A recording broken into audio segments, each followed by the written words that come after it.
Hi, Quiltworks fans. Today I'm going to give you a quick demonstration of how you're going to cut the things for Group A in the Jungle Magnolia. And Group A is the center section right here. And it has 4 parts, 4 units, Unit A1, A2, A3, and A4. Today I'm just going to go over Unit A1, and once you get a handle on A1, you'll be able to do A2 very easily. So these are units A1, and this is unit A2. And they are the bigger portion of the center section. And when you look at mine, you notice that I have a little piece of fabric taped down in each section. And I'm doing that for a couple reasons. This will help keep you organized on what goes where, and it makes it just a whole lot easier. I can look here and say, okay, I know that is fabric, that is section A1, because I have a piece of it glued here. And I only did it on my front one, and we'll get started that way. And same way with A2. I have a piece of my fabrics taped on there. Makes it really easy for me to follow where I'm supposed to be. So I'm in my book, and in my booklet this is book number 6. So that is the center section. So what I'm going to do is I'm going to open over on this section, and I'm going to go down here in the book. This is a little tricky, sorry. And I'm going to say, okay, I have one color option, and I know that I have one color option because all my backgrounds are the same.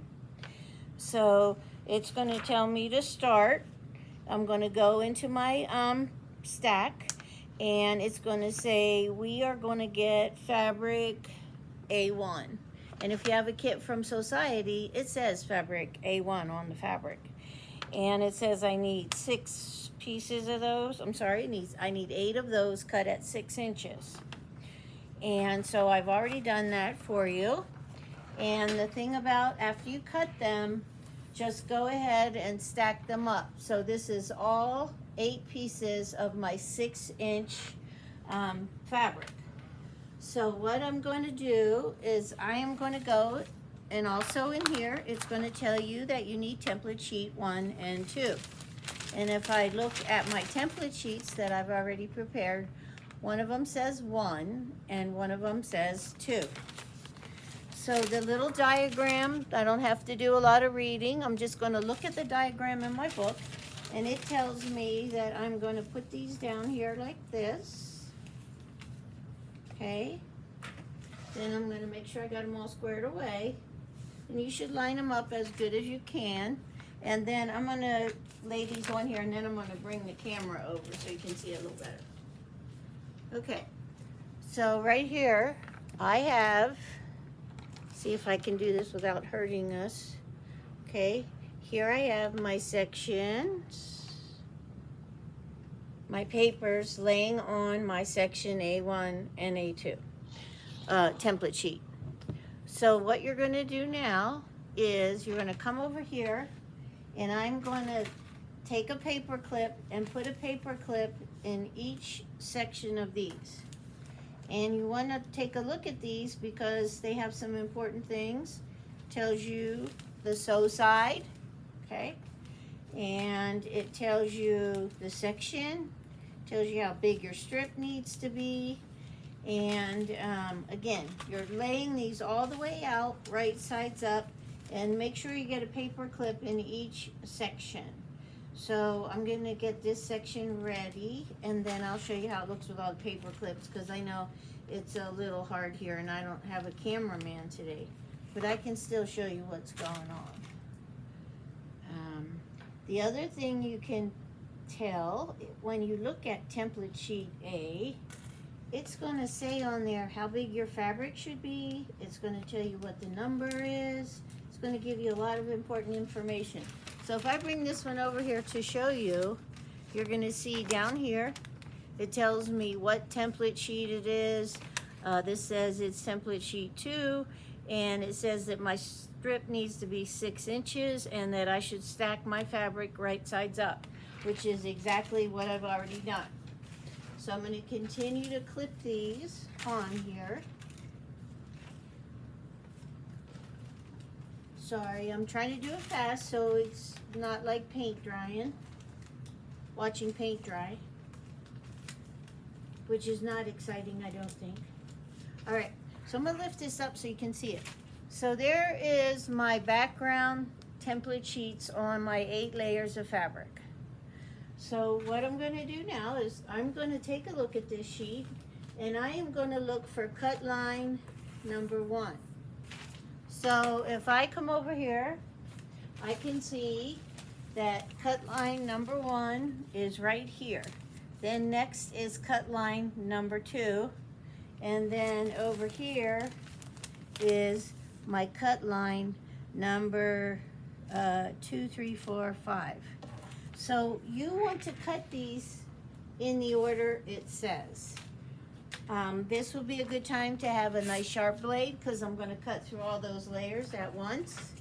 And I could have cut this a little closer so I wasn't wasting fabric, but in the interest of time, I'm just going to go ahead and go for it because I do have more fabric if I need it. So that's cut number 1. Over here is cut line number 2. Number 2. And I'm going to cut them to the shape of the outside, which I could have done first.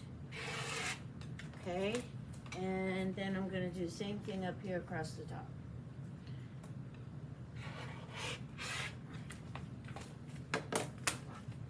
So these are for Unit A2, and the big sheet is for Unit A1. But when I look on these, this tells me exactly what I need to know. Unit A2, Section 6. Unit A4, Section 4. And Unit A2, Section 2. Okay, so there's a lot of important information on there that you can gather, and that's one of the reasons sometimes I say you don't have to read the instructions because you can find it all from what you're doing. So next I have my stuff for section number 1, my background pieces, and I'm going to cut them exactly the same way I did those, but I think you get the hint. So the next thing I'm going to do is go down here in my book, and it is going to tell me in my book fabric A2. So if you have a kit from Sew-ciety, you're going to go to fabric A2, and it's going to tell you you need 4 strips 2.5 inches by 24. So I have all my fabrics for the rest of this. I've already cut them. I got a little bit ahead. I've already cut them into 2.25 inch strips. So I know that's the order they're going to go in. So here I have, well, I got them out of order. This is number 3. We're going to pretend that this is not number 3. Somewhere I have A1. I lost it, but that's okay. That's the wonder of television, right? So I'm going to find my piece that is A1, which how could I have lost it?